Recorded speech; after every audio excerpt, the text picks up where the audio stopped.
Well, a massive start to 2022 for chess fans as the Tata Steel Chess is here, and we have four Indians taking part in the Masters and Challengers section. We have two Indians in the Masters, two in the Challengers. Vidit Gujrathi, the India number two, spearheads the Indian Challenge.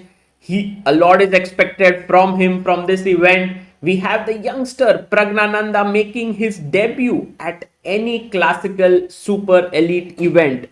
Arjun Erigaisi and Surya Ganguly will play in the challengers section. Let's have a look at who the players are. This is the Masters section. We have the world champion Magnus Carlsen at the top. Fabiano Caruana is the second seed. Anish Giri, Shakhriyar Mamedyarov, Richard Rapport, Jan Sistov Duda, Sergey Karyakin, Vidit Dubov, Esipenko, Shankland, Van Forest, the defending champion, Nils Grandelius, and Pragnananda.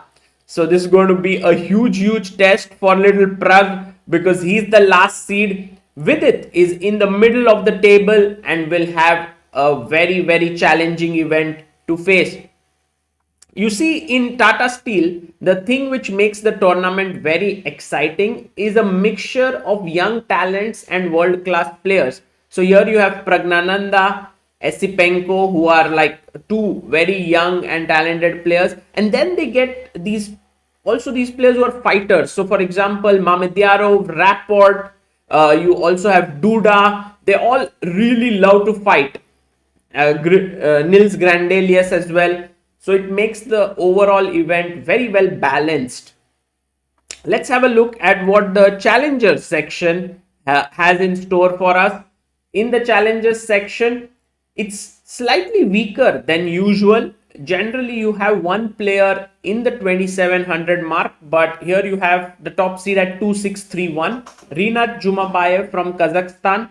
The second and third seed are Indians, Arjun Erigaisi and Surya Ganguly. So both of them have excellent chances to win. The one who wins the challengers section this time qualifies to the Masters section in 2023, which is actually a big boost.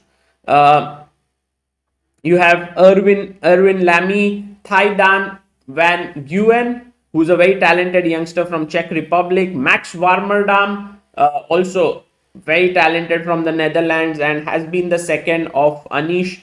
Jonas Bier, again a young talent. Daniel Darda, youngster from Belgium. So basically this event is filled with young talents. Lucas Van Forest, local Dutch player. Murzin from Russia, also very strong, and Shuvalova is considered by many as the next big thing in Russian chess, women's chess after Goryachkina. Marc Andrea Morizzi from France, also very talented youngsters. Zhu Jiner from China and Rowan Buegel. Apart from Erwin Lamy, Surya Ganguly and Rinat Jumabayev, I think rest all of the players are around their 20s, even less than 20, some of them. So very exciting tournament, the challengers one. And this is the last picture from 2021 where Jordan Van Forest had won it by beating Anish Giri in the tie breaks. That was a very nerve-wracking one. This is the pairing on day one that starts today at 2 p.m. local time, which means 6:30 p.m. Indian time.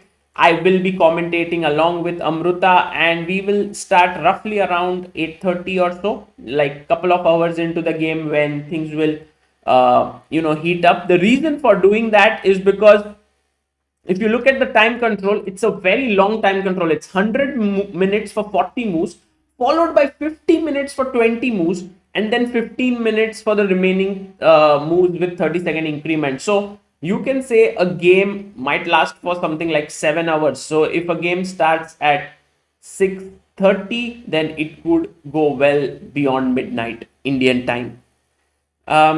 Going back here, we have Magnus Carlsen, who is the prime attraction for this event. He always is because he's the world champion, but also he wants to break the 2900 mark of FIDE Elo in classical chess. He's right now 2865, and this ambition means that he has to really play well in every single game. A draw also makes him bleed rating points.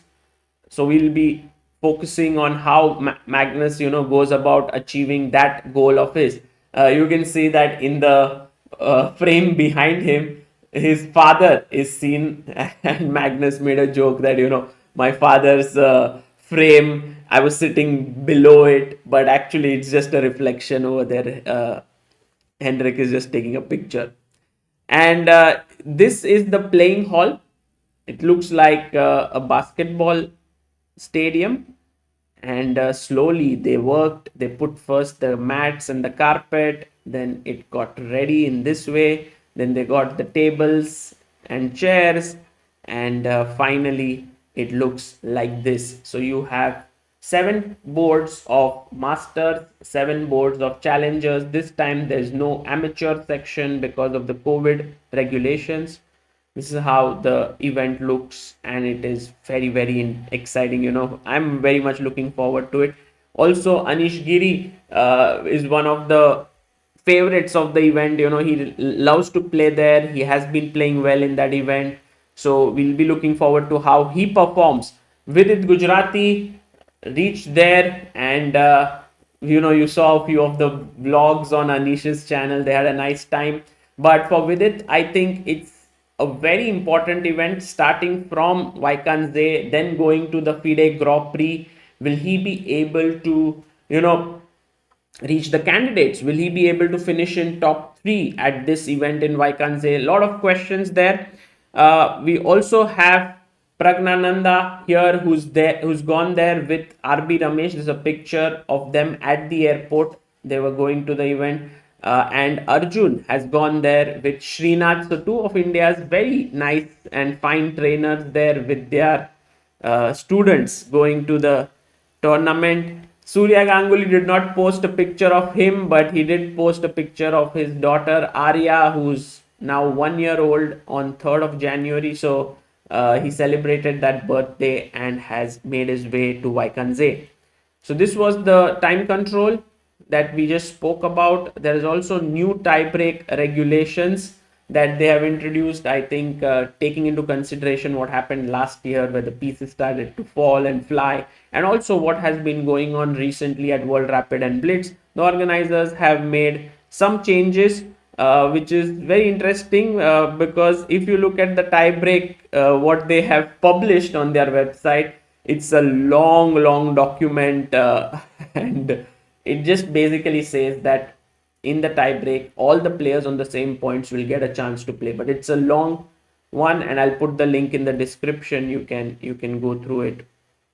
Lastly, the tournament starts on 15th and will go until the 30th. So it's a 16-day event, but in between you have 3 rest days on 19th, 23rd, and 27th. So that is all from me. I hope you enjoyed. You can also take part in our challenge that I have posted, the Tata Steel Chess challenge, where you have to guess the winner of the Masters and Challengers. But don't write that in the comments here. You can click on the video here and go to that and type it. The winner will get a Chess Base India Premium chess set. This is Sagar Shah signing off.